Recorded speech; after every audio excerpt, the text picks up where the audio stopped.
Welcome to the Integrated Deterrence video series presented by the Air Force Culture and Language Center. This video is Post-9/11 Violent Extremist Organizations and is broken into 5 chapters. We start with an introduction and then discuss traits of 21st century violent extremist organizations. We will explore major Islamist violent extremist organizations to include Al-Qaeda, the Islamic State, and Iranian-backed groups, as well as discuss domestic terrorism in the United States and Europe, before reaching the conclusion. Chapter 1. Introduction. According to the Department of Defense, terrorism is the unlawful use of violence or threat of violence, often motivated by religious, political, or other ideological beliefs, to instill fear and coerce individuals, governments, or societies in pursuit of terrorist goals. The terrorist attacks of September 11, 2001 led the United States to fundamentally alter its national security policy. Since then, the United States has focused on disrupting violent extremist organizations, or VEOs, which engage in terrorism as a tactic to promote their goals. This 21st century focus on counterterrorism has weakened the largest VEO's ability to strike the United States. The global jihadist movement, based on the fundamental Islamic tenet of jihad, or inner striving, is sometimes used by terrorists to justify violence to eliminate Western influence. It remains the most dominant international terrorist threat and is present in more countries with more fighters than ever before. Meanwhile, much smaller movements have grown in Western nations, with predominantly ethno-nationalist and far-right VEOs comprising most of the growth. Modern counterterrorism challenges have included rapid technological development, particularly in communications technologies like the internet and social media, that have allowed VEOs to recruit and broadcast more efficiently and across borders. Increased globalization has also made it easier for members of VEOs to travel and send material, allowing for more partnerships to develop between them. The most visible U.S. response to the 9/11 attacks was the global war on terror. This was a combined military, diplomatic, law enforcement, legal, and developmental response to weaken VEOs around the world and reduce the use of terrorism as a political tactic. The perpetrators of the attack, Al-Qaeda, and their Taliban protectors in Afghanistan, were the initial targets of the U.S.-led coalition response. The Taliban's Islamist government was overthrown following the 2001 invasion of Afghanistan. Initial successes in countering Al-Qaeda included increased cooperation on international counter-terror efforts, the closing of Al-Qaeda training camps in Afghanistan, and the arrest of hundreds of militants. In 2003, the United States expanded the global war on terror via the invasion of Iraq, citing the country's pursuit of weapons of mass destruction and suspected ties to terrorism. The consequences of these military actions included an expanded U.S. military presence around the world and the destabilization of Iraq and Afghanistan, making them hotbeds of VEO activity and causing a dispersion of Islamist militants. The Obama administration rejected the term war on terrorism, despite its continuation of many counterterrorism policies. These included increasing investments in counterterrorism measures and the expansion of drone strikes to target VEOs. 20 years after the 9/11 attacks, counterterrorism is still a major component to U.S. national security policy. According to the University of Maryland's Study of Terrorism and Responses to Terrorism, or START database, which collects millions of open-source reports and analyzes them using machine learning and human analysis, the number of terrorist attacks spiked from approximately 5,000 per year in 2011 to over 16,000 in 2014. Since then, numbers have declined, with about 8,000 attacks in 2019, the last year for which comprehensive data is available. This corresponds with the emergence and decline of the Islamic State of Iraq and Syria, or ISIS, as a major terrorist actor. Their data also shows that terrorism in the 21st century is most common in the Middle East and North Africa, or MENA, and South Asia regions. Sub-Saharan Africa had the third most attacks. These regions have active and influential Islamist VEOs that can launch attacks primarily due to weak governance in the regions, notably in Syria, Iraq, Afghanistan, and countries of the Sahel. However, terrorism exists in every region in the world. Other recent hotbeds include Colombia, where the remnants of leftist rebel groups have continued to engage in terrorist attacks. Southeast Asia, where separatist and Islamist groups in the southern Philippines have disrupted international trade in the South China Sea, and Ukraine, which saw increased VEO activity following Russia's invasion in 2014. In the United States, terrorism is rare, but the number of suspected attacks increased from 20 per year in 2013 to approximately 70 in the years from 2016 to 2019, driven primarily by white supremacists and right-wing extremists. Chapter 2: Traits of 21st Century VEOs. Globalization has been driven by improvements in communication and transportation technologies, giving VEOs the ability to spread their messaging and recruitment efforts around the world. Throughout history, terrorist attacks have been acts of political communication designed to bring attention to the perpetrator's goals. Mass media that can broadcast news internationally provides VEOs with a global platform. Additionally, improvements in global transportation networks allow VEO members to travel internationally, further increasing the transnational nature of terrorism. This has led to the development of VEOs comprised primarily of foreign fighters like ISIS. VEOs have also applied new technologies to improve their tactics, with one prominent example being the 2008 Mumbai attacks. In this example, the attackers used handheld GPS devices, Google Earth imagery, and mobile phones to coordinate their strikes. The proliferation of mobile phones has let VEOs construct improved, remotely detonated improvised explosive devices, or IEDs, which they use to better target their attacks. Despite advances in technologies, most VEOs are limited in operational capabilities and still rely on small arms, grenades, and even sharp implements to conduct attacks. While VEOs have always engaged in criminal activities to finance their operations, they have evolved to more modern crimes. Drug trafficking is a major source of funding for many groups, with those in Afghanistan and Southeast Asia engaging in the trade of opiates and amphetamines. Meanwhile, West African VEOs have worked with South American drug cartels to smuggle cocaine across the Sahara into Europe and have engaged in wide-scale human trafficking. Financial crime is also becoming more common, with many international VEOs relying on modern banking systems to launder funds. Lastly, state actors have turned to funding VEOs as irregular combatants. Iran, Saudi Arabia, Pakistan, and Russia have financed VEOs to various degrees within their regions. As with many other fields, the internet and social media have revolutionized how VEOs operate. The most important activities they take part in online are propaganda, radicalization, and recruitment, which are used similarly by VEOs across the ideological spectrum.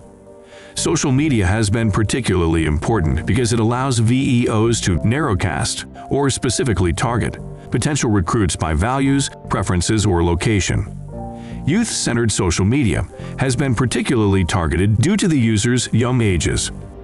Some Islamist groups have referred to online VEO activities as electronic jihad, an essential part of VEO operations. Within the online sphere, two main types of VEO social media profiles exist: official accounts directed to outside sources and unofficial pages created by sympathizers. The growth of online radicalization has fueled lone wolf terrorists who act alone, often with little or no contact with VEOs, and who have been radicalized by propaganda. An example of online radicalization is Major Nadal Hassan, who was inspired by violent Islamist extremism to carry out the 2009 Fort Hood shooting that killed 13 and injured 30 others. These lone wolf attacks are particularly difficult to stop because their isolation makes them difficult to monitor. Chapter 3: Major Islamist VEOs of the 21st Century. Since 1979, Islamist VEOs have been among the most prominent VEOs in the world. That year is key because it was the date of both the Iranian Revolution and the Soviet invasion of Afghanistan. The Iranian Revolution led to the founding of the Islamic Republic of Iran, which has been a major sponsor of Shia VEOs.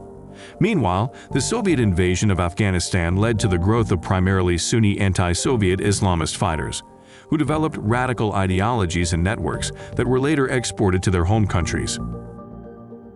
Islamist political philosophies are diverse, but they generally hold the idea that states and societies should be organized according to Islamic law or Sharia. They often carry anti-colonial and anti-Western elements. The largest Islamist VEOs, namely Al-Qaeda and ISIS, have numerous affiliate groups throughout the world. Oftentimes, these affiliates have little, if any, connection to the central organization, but claim or seek connections to develop legitimacy and express their ideology. Al-Qaeda. Al-Qaeda was the largest Sunni Islamist VEO during the 1990s and 2000s. Philosophically, it targets U.S. interests as it saw the United States as the biggest threat to the Islamic world. This was based on U.S. interventions in the region, from the Cold War onward, including its defense agreements with many Muslim countries, repeated military interventions, and support for secular regimes.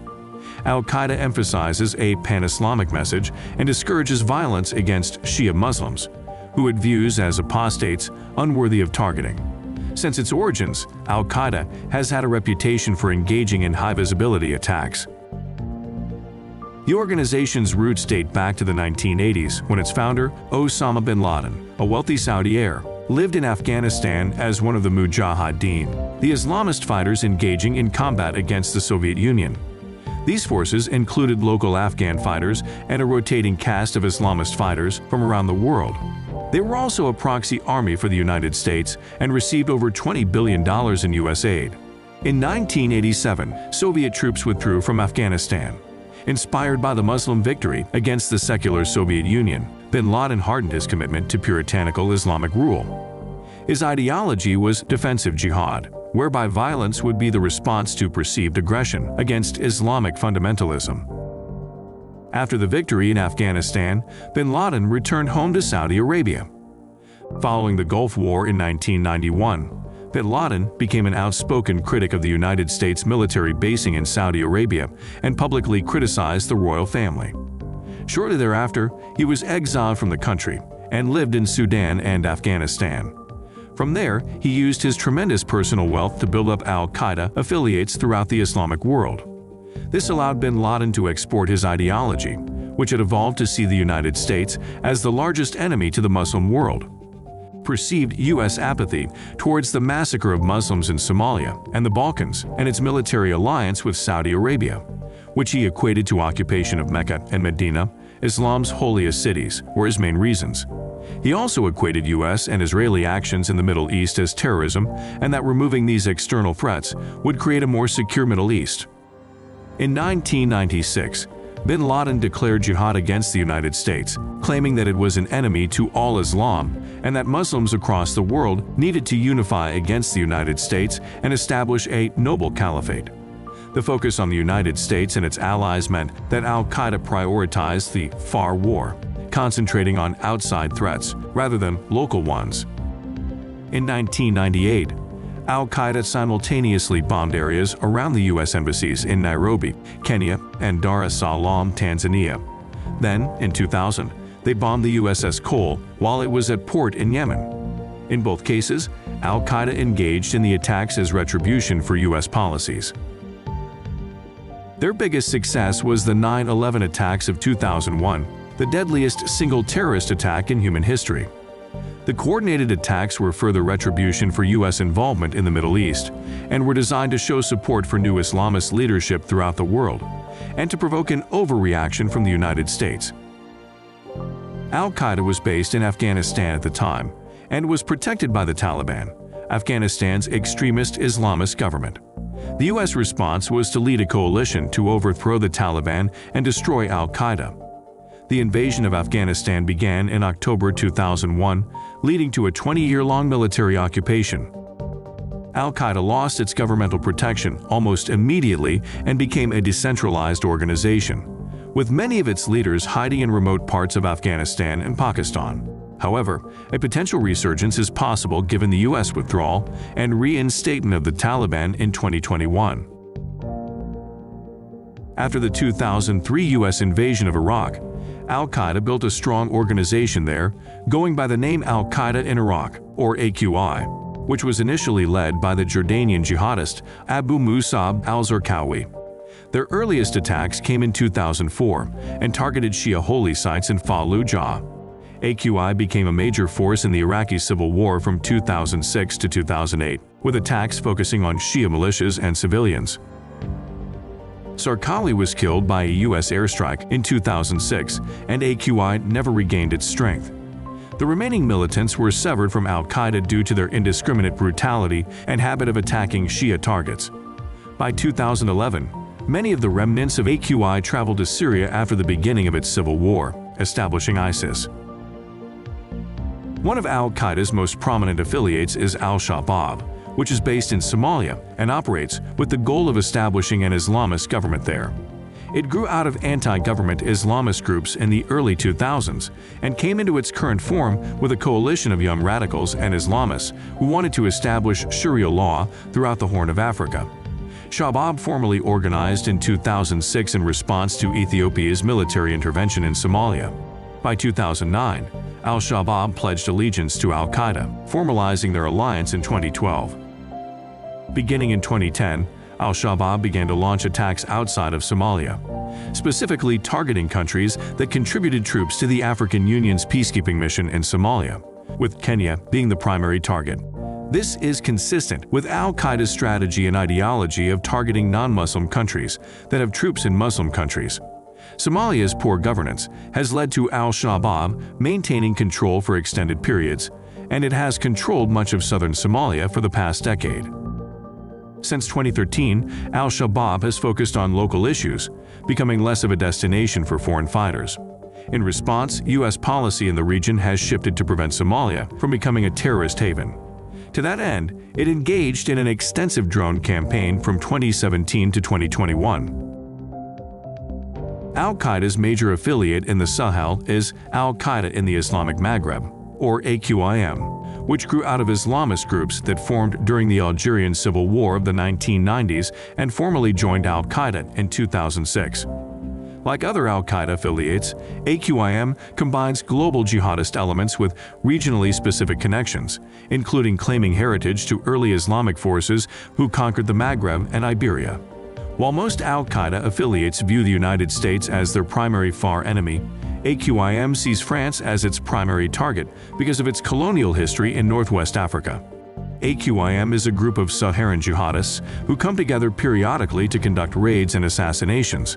In 2012, AQIM allied with local jihadist groups and Tuareg separatists in northern Mali to declare the independent state of Azawad. Azawad existed briefly until a swift French military response negotiated its return to the Malian government. Since then, AQIM has been a low-level insurgency in remote parts of the Sahara. One actor in the ongoing Yemeni civil war is Al-Qaeda in the Arabian Peninsula, or AQAP, which formed in 2009 when Saudi and Yemeni affiliates merged. Ideologically, they are global jihadists with the intent of establishing Sharia law in the Arabian Peninsula. They also suppress minorities in areas where they are active, particularly the Houthi, a Shia minority in Yemen.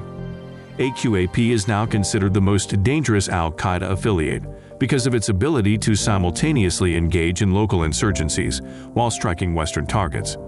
Prominent international attacks include the pre-merger USS Cole bombing in 2000, the attempted Christmas Day airplane bombing in 2009, and the Charlie Hebdo shooting in Paris in 2015.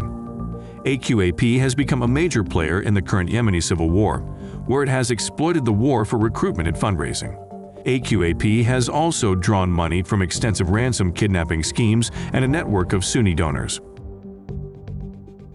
The Islamic State, ISIS.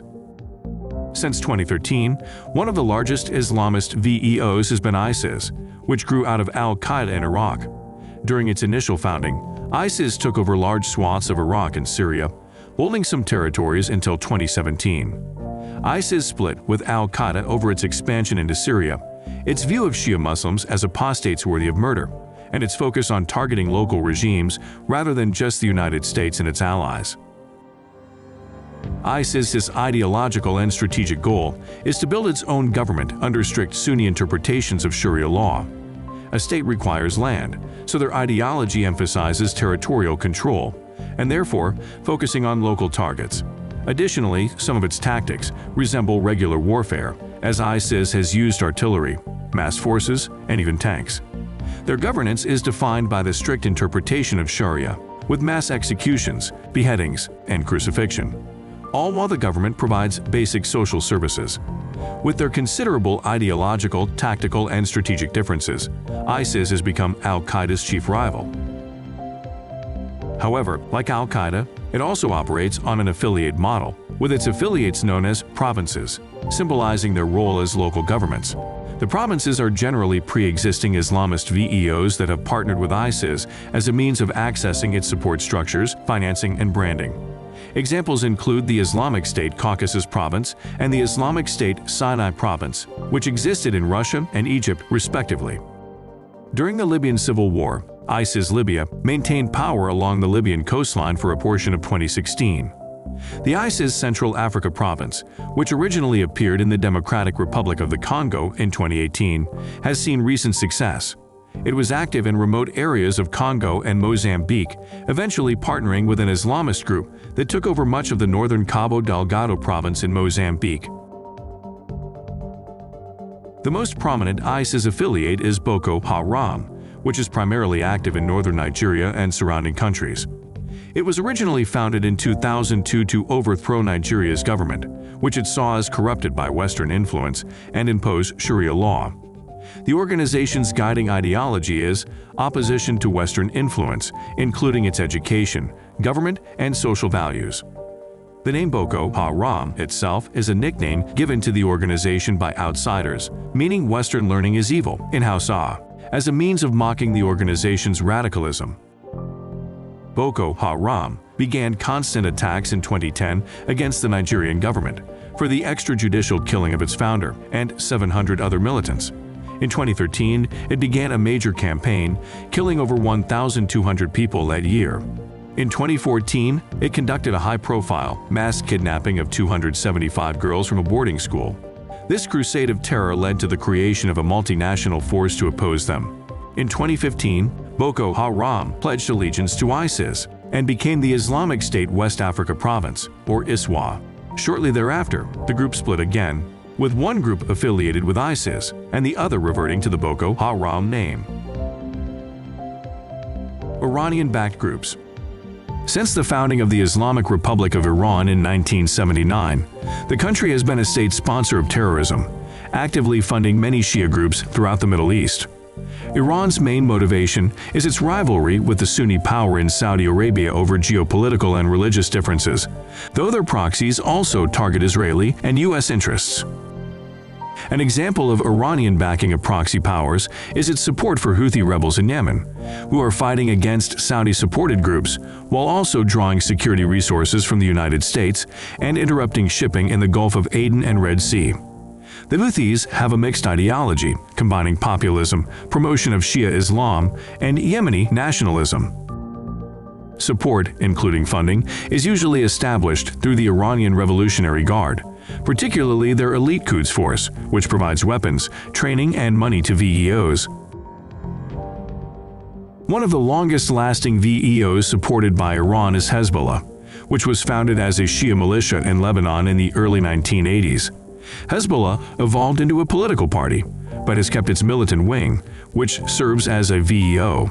Hezbollah has become a state within a state in Lebanon through its provision of public services to its supporters, and has gained enough political support that it usually maintains ministers in the Lebanese cabinet. Hezbollah's ideology is a combination of strict adherence to Shia Islam and opposition to the Israeli state, making them prime ideological partners to the Iranian government. Iranian support began in the 1980s, and by 2020, Hezbollah was the world's most heavily armed non-state actor, having at least 130,000 missiles, and Iranian funding totaling around $700 million per year. Hezbollah is sometimes used by Iran as a tool to train foreign fighters, conduct assassinations, and evade sanctions. Iran has also supported several Palestinian Islamist groups, particularly Hamas and the Palestinian Islamic Jihad, or PIJ. Both are Sunni, but are supported by Iran to challenge Israel. Both organizations have committed violence targeting Israel, including participating in missile strikes in 2021. Hamas famously won elections in Gaza in 2006 and has been the de facto government there ever since, ruling in an authoritarian manner under Sharia. However, religious differences have occasionally led to political retribution. Iran cut off funding for Hamas in 2012 after they refused to support Shia leader Bashar al-Assad in Syria. In 2015, Iran broke ties with the PIJ because the PIJ did not support Iranian financing of the Shia Houthi rebels in Yemen. However, in both cases, Iran eventually resumed funding. Iran has actively supported Shia militias operating in Iraq and Syria. Notably, the term militia is poorly defined in this case and can consist of small groups of people with weapons to highly organized paramilitaries with organized command structures. Iraq is a historical enemy of Iran, with the two having fought the long and destructive Iran-Iraq War in the 1980s. Iran began funding Shia militias in Iraq during the war, including the still active Badr organization. This support expanded following the U.S. invasion of Iraq in 2003. Iran found fertile ground for support since Iraq's population is majority Shia. By 2005, Shia militias were major factions in the Iraqi civil war, including the Iranian-funded Badr organization, Hezbollah brigades, and Asa'ib al-Haq. Shia militias also became a major force in fighting ISIS. Given the number of militias, they have a wide range of ideologies, but most focus on self-defense of Shia populations and rights. Many Iranian-backed militias work with the Iraqi government and comprise a cornerstone of the Popular Mobilization Forces, an interfaith coalition of anti-ISIS militias. In Syria, Iran has backed President Assad, who is part of the Alawite religious minority, providing support to pro-Assad militias and his government. The largest of these groups was the National Defense Forces, or NDF, a pro-Assad militia, including Sunni, Alawite, Druze, and Christian militias. Iran has even paid the salaries of some foreign fighters present in Syria. However, Iran's support for large militias has made them an easy target for Israeli airstrikes. In response, Iran has kept a lower profile in Syria since 2017. Chapter 4. Domestic terrorism in the United States and Europe. Terrorist attacks have increased in the United States in recent years, driven primarily by ethno-nationalist and other extreme right-wing actors. Other motivations for terrorism in the United States are less common. Islamist attacks are rare and primarily limited to lone wolf attacks perpetrated by actors who have been radicalized online. Leftist attacks likely spiked in 2020, with violence surrounding anti-racism and anti-police brutality protests, but the data is not yet widely available.